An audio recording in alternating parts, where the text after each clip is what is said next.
Cela fait plus d'un siècle que les Français se battent pour la liberté de la presse, pour la liberté de réunion, pour la liberté d'association. Créer une association sportive, une association culturelle, une association de caractère spirituel, ça nous regarde.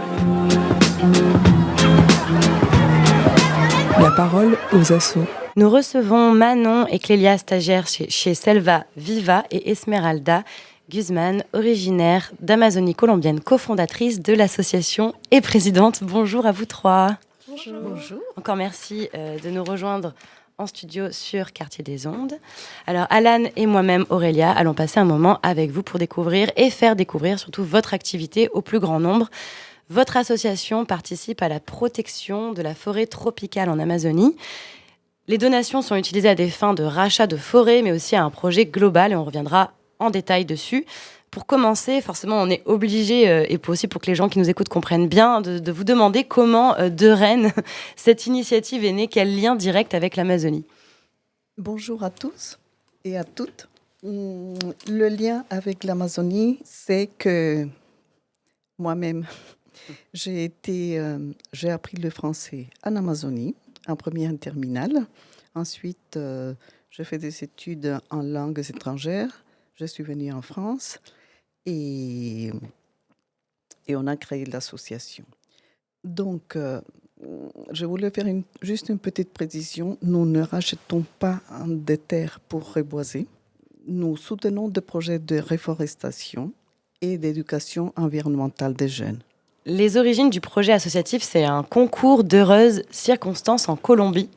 C'est-à-dire, est-ce que vous pouvez nous expliquer quelles sont ces heureuses circonstances ? Ces circonstances. En fait, il y a eu en 2016 les accords de paix qui ont fait que la principale guérilla nommée FARC ont rendu leurs armes, pas en totalité, mais la plupart.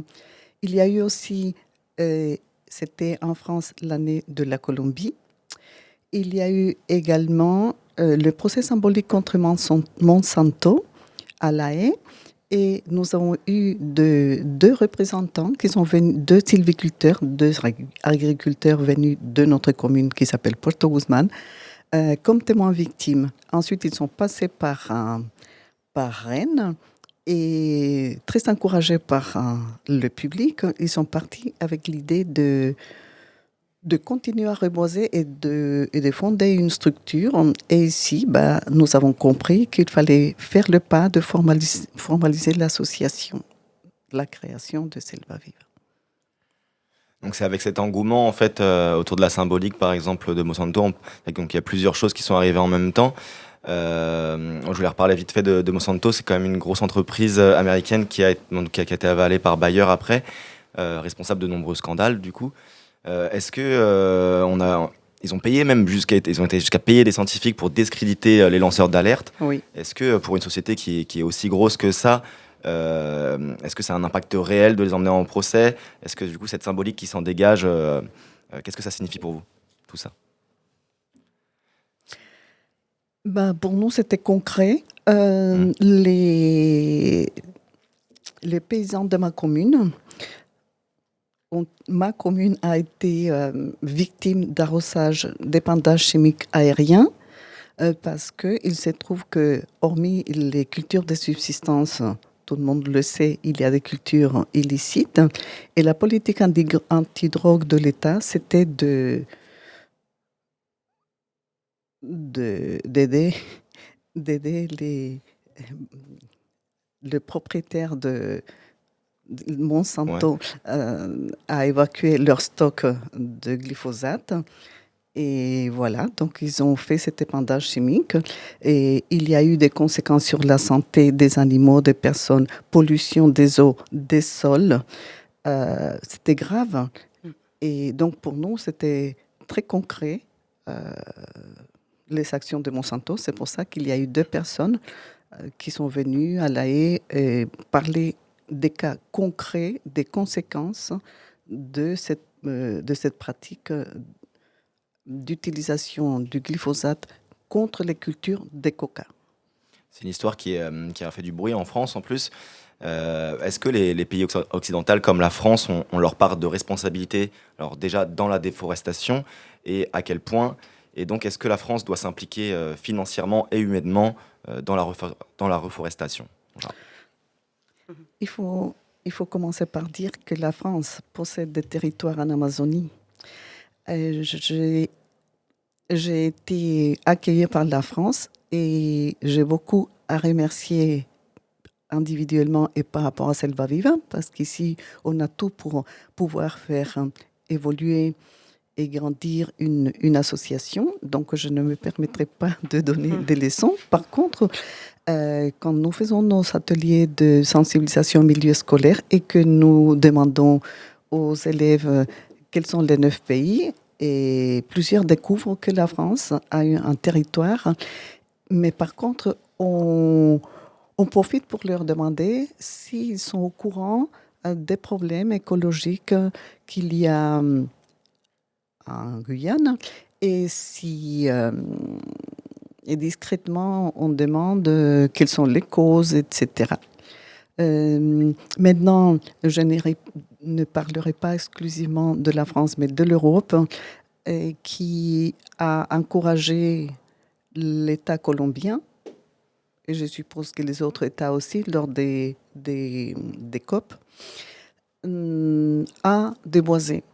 Donc, je sais qu'il y a plusieurs pays qui ont proposé à la Colombie, au président, de déforester. Donc, ils ont subventionné La déforestation, en fait, du coup.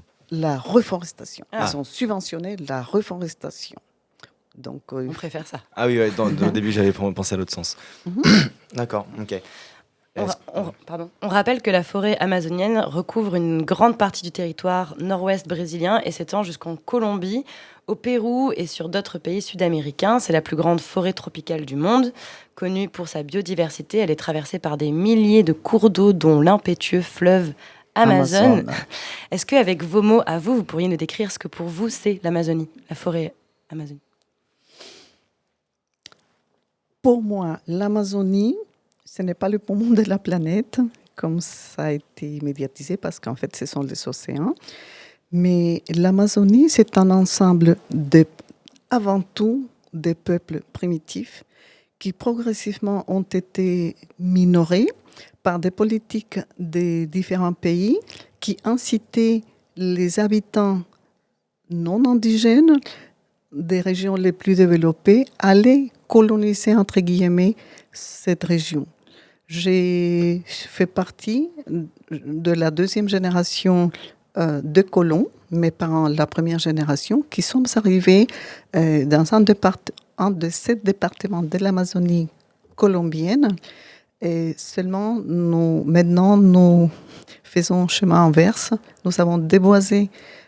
Mes parents ignoraient qu'ils nuisaient à l'environnement, comme tous les autres paysans qui sont arrivés s'installer. Mais à un moment donné, on a pris conscience et on s'est reconverti complètement vers la sylviculture. Aujourd'hui, est-ce qu'il existe encore des tribus dans la forêt amazonienne? Oui, il existe des tribus, mais minorées, comme je disais, et en fait réduites. C'est honteux de dire on appelle réserve indigène. Les réserves, c'est pour les animaux, mais on dit réserve indigène. Donc, je récapitule. Aujourd'hui, l'Amazonie, c'est... il y a 65 ans, c'était la flore, la faune, une richesse incroyable hydrique par tous ces réseaux que vous venez de citer et une biodiversité extrêmement importante pour la planète. Aujourd'hui, l'Amazonie, c'est des États irresponsables qui permettent le saccage des zones où il y a la forêt, des grandes multinationales extractivistes, des colons qui sont arrivés progressivement s'installer, qui ont fait des établissements humains au bord de sources d'eau et qui, par leurs activités, ont dégradé l'environnement. Est-ce que vous auriez, pas forcément des chiffres, mais en tout cas une certaine échelle pour nous expliquer Combien d'hectares ou d'espèces ça représente la disparition de certaines espèces animales, végétales? Non, d'accord, je vous passe pas la... En fait, Moi, tu j'ai as- des stats, si vous voulez. Oui, pour que les personnes qui ne connaissent pas du tout se fassent une idée. Alors, il y avait une étude de Ma Biomasse qui a été sortie récemment et qui indiquait que 111 hectares disparaissaient par heure. Ça fait environ 1,9 hectares de forêt amazonienne par minute qui disparaît de fait de nos actions. Et, comment dire, on parle d'État du coup irresponsable. Tout à l'heure, je parlais de la responsabilité des pays occidentaux aussi. Occidentaux, pardon, je te reprends. T'as bien, tu oui, fais bien. Oui, Il y a- il y a un- excuse-moi, les pays occidentaux sont responsables parce que les multinationales extractivistes sont européennes, et y compris la France ou américaine. Puis c'est des pays qui sont touchés par l'Amazonie, ces pays qu'elle touche. C'est des pays qui peuvent être un peu encore en développement. Il y a moyen que le bois, justement, soit pour eux une ressource économique. Et je sais pas comment me placer là-dessus, mais j'avais entendu la critique que ces pays faisaient justement à l'Occident, c'était qu'ils voulaient les interdire de déforester, alors que l'Occident avait eux-mêmes déjà beaucoup pollué par le passé pour se développer. Donc c'est comment on peut aussi les aider pour qu'ils se développent de manière saine. En tout cas, Je sais pas. je peux parler de la mission de notre partenaire local, et il s'agit de trouver des modèles économiques qui permettent aux habitants, ces colons, ces descendants de colons, à continuer à vivre dans la forêt et de la forêt avec le moindre impact possible. Maintenant, par rapport aux peuples autochtones, ils ont une posture, mais absolument opposée par rapport à l'environnement. Ils prennent uniquement ce dont ils ont besoin, et aucunement de monoculture et de l'extractivisme. On va passer justement sur vos projets de Oui, reforestation. vous avez 5 projets de reforestation et d'éducation environnementale. Est-ce que vous pouvez en parler un petit peu des 5 en quelques mots? Oui, bien sûr. Premièrement, l'aménagement d'un centre de sylviculture qui est un lieu de sensibilisation, de formation, qui reçoit aussi des scientifiques, des chercheurs, et quand je disais sensibilisation, c'est des jeunes et aussi des habitants de la commune.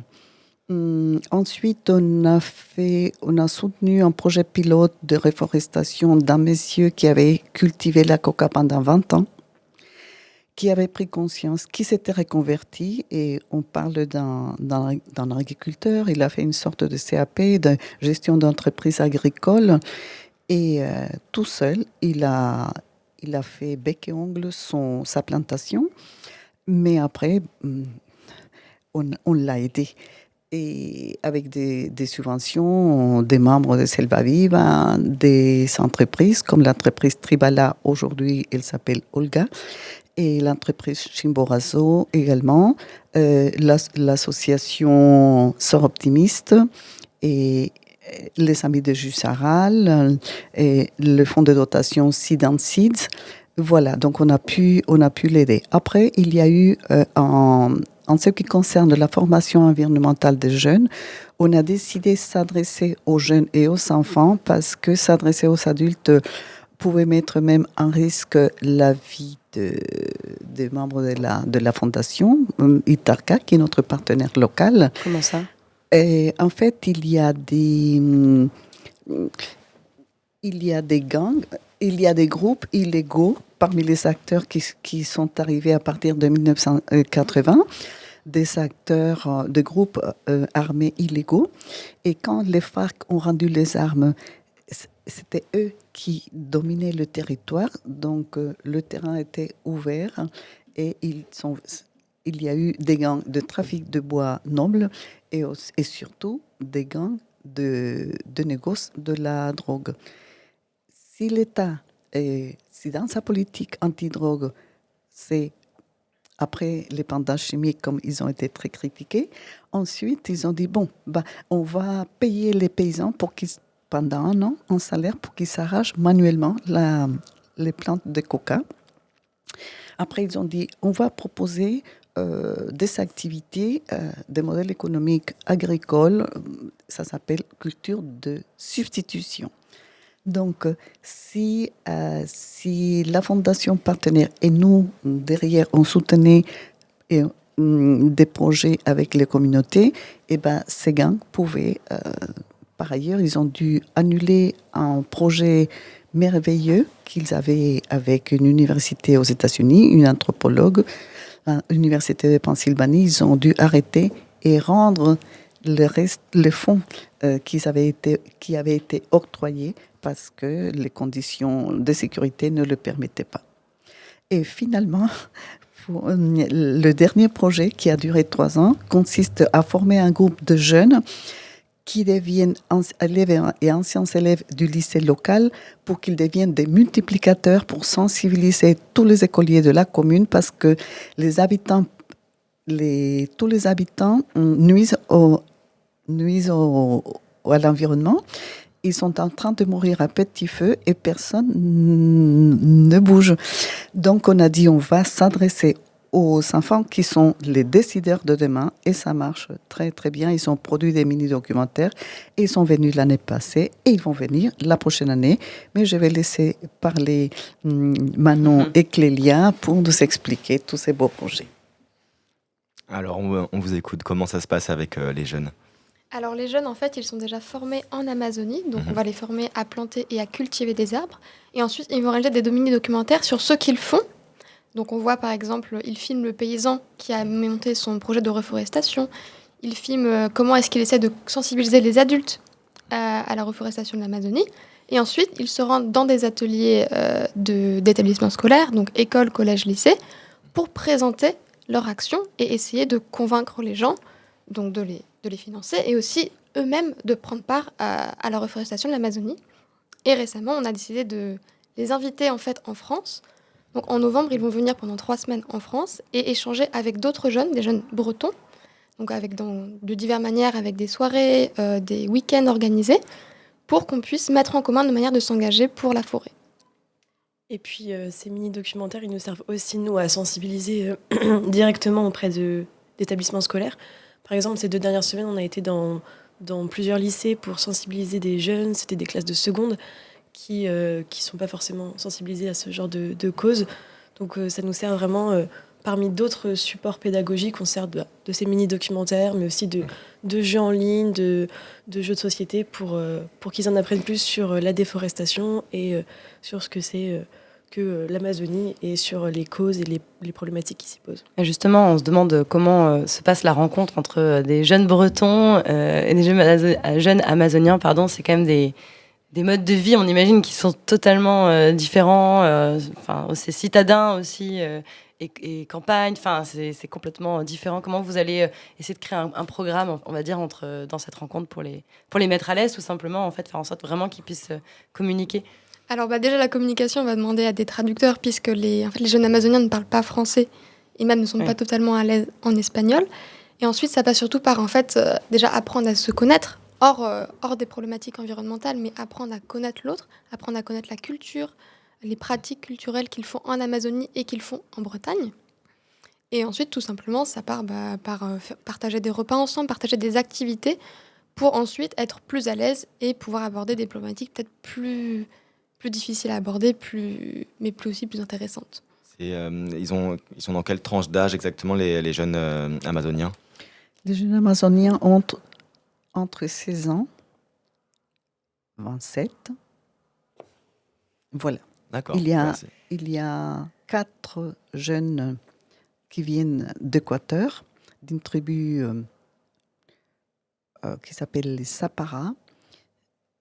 Et ils sont dans cette tranche d'âge, 16-19.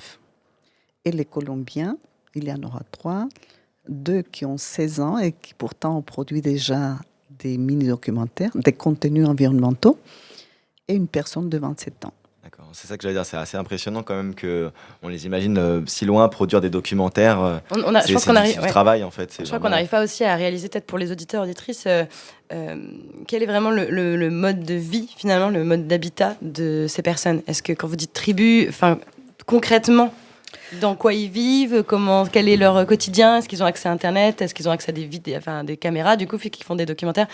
Enfin, on a du mal, du coup, à s'imaginer. C'est ce que les élèves nous demandent quand on intervient dans les écoles. En fait, l'intérêt de cette venue des jeunes d'Équateur et de Colombie, c'est qu'ils présentent les deux faces de l'Amazonie. Les Équatoriens viennent d'une tribu qui habite plutôt éloignée très peu polluée par le monde occidental. Et les Colombiens vivent dans un village où il y a Internet, où il y a des boîtes de nuit, où ils ont des portables, etc., mais qui ont été sensibilisés. Voilà. Et donc, c'est déjà des publics qui ont déjà pas du tout le même quotidien, en fait. Eux-mêmes, ils sont différents, d'où leur richesse. Votre projet aussi a un caractère intergénérationnel. En quoi il l'est parce que là, du coup, on a un peu focalisé sur les jeunes. Et est-ce que les personnes plus âgées arrivent aussi bien que les jeunes, justement, à se saisir de ces questions liées à l'écologie et à la préservation de la nature ? Le caractère intergénérationnel, il se voit déjà par les membres de l'association. Là, on est 3 autour de la table, on a tous des âges différents. Et l'association met un point d'honneur à intégrer les jeunes dans ce combat parce que c'est un point d'orgue. Et puis aussi par la sensibilisation des jeunes, c'est quelque chose qui est très important, qui va servir de multiplicateur, comme on le disait tout à l'heure, pour répandre la cause. En fait, les personnes âgées, il y a une proportion des jeunes, une proportion des personnes en activité et une partie de personnes à la retraite. Moi-même, j'ai 65 ans. Et ils participent activement. Par exemple, il y en a un qui va mettre à notre disposition sa maison à la campagne pour faire la rencontre annuelle où il y a toutes les générations confondues. Il participe aussi dans des vidéos où il s'exprime sur leur engagement. De toute manière, ce sont des personnes sensibles à l'environnement et qui s'engagent. Il y a une personne qui a une entreprise et tous les ans, elle donne 1000 euros, 1500 euros des bénéfices de son entreprise pour reboiser en Amazonie. Donc, en fait, ce sont des personnes, on est 80 membres et ils sont tous sensibles à cette problématique. La plus jeune, je souhaite signaler que le plus jeune, il a 12 ans et la personne la plus âgée a 94 ans. C'est donc une réussite. Oui. Pour terminer cette émission, il y a 2 points que je voudrais aborder, car on arrive à la fin. Avant ça, Selva Viva, qu'est-ce que ça veut dire ? C'est une traduction en espagnol qui veut dire forêt vivante. D'accord. C'est aussi le nom d'une forêt en Amazonie en particulier ? Non, d'accord. Autre chose, je voulais savoir aussi, vous, en tant que jeune, du coup, stagiaire, quel est votre témoignage que vous pourriez faire là ? Qu'est-ce que vous avez appris ? Qu'est-ce que vous avez envie de partager là tout de suite à la radio par rapport à ce stage ? Alors moi, en fait, j'avoue que je ne suis pas en fait totalement focalisée sur l'Amérique latine. Donc je connaissais très peu sur la Colombie, l'Amazonie en général. Donc ça, je sensibilise les gens, mais en même temps, j'apprends des choses et je me sensibilise moi-même. Et évidemment, je découvre de nouvelles choses. Et je trouve que ça permet en fait d'apprendre mieux si on est soi-même impliqué dans quelque chose. Donc ne pas avoir peur de s'impliquer dans quelque chose, même si on ne connaît pas entièrement, puisqu'on apprend en fait en faisant et en s'amusant. Et pour rajouter, moi je trouve que ce stage, il nous permet vraiment de se sentir utile. On sent que les effets sont concrets, notamment quand on va sensibiliser les jeunes, on sent qu'ils ont appris des choses, qui sont contents d'avoir passé 7h30 avec nous pour en apprendre plus sur cette partie du monde, comme tu le disais Clélia, qui est un peu inconnue pour les jeunes de nos jours. Donc en plus de ce que tu disais, je dirais que c'est le caractère utile de se sentir vraiment, de sentir qu'on a un impact pour cette cause. Et comment, par exemple, les ateliers en milieu scolaire, depuis peu, sont rémunérés parce qu'on a le pass culture et avec cet argent, on finance les frais de transport des jeunes amazoniens. Voilà. Et deuxièmement, je tiens à les remercier parce qu'elles fabriquent aussi du matériel très ludique, vu leur âge, ils savent ce que les jeunes aiment et tout, et ils fabriquent du matériel ludique pédagogique. Merci. Alors, pour finir, si on veut vous contacter, devenir bénévole, est-ce que vous pouvez donner des petits réseaux sociaux à la radio, évidemment, pour qu'on puisse... Alors évidemment, on a une page Instagram qu'on publie régulièrement 3 fois par semaine dessus. On a aussi une page Facebook et récemment une page LinkedIn. Donc si vous voulez nous suivre, vous pouvez nous suivre sur 3 réseaux différents. Selva Viva. Association Selva Viva. Association Selva Viva. Il y a encore de la place pour vous rejoindre. Bien sûr. Bon. Tout le temps. Merci beaucoup, c'est déjà la fin de cette émission. Je remercie évidemment Alan, Noé, Manon, Clélia et Esmeralda. J'espère que je n'ai écorché aucun prénom. C'était Aurélia au micro. Prenez soin de vous. Vous pourrez retrouver l'intégralité de cette interview dans Paroles aux assos. Et puis voilà, on vous souhaite à tous une très belle fin de journée, du soleil, un beau mois de juin. Bientôt, c'est l'été. Merci. Merci bien. Merci beaucoup. À bientôt. Quartier des Ondes. Allez, fais comme chez toi. Quartier des Ondes, la radio, faites maison.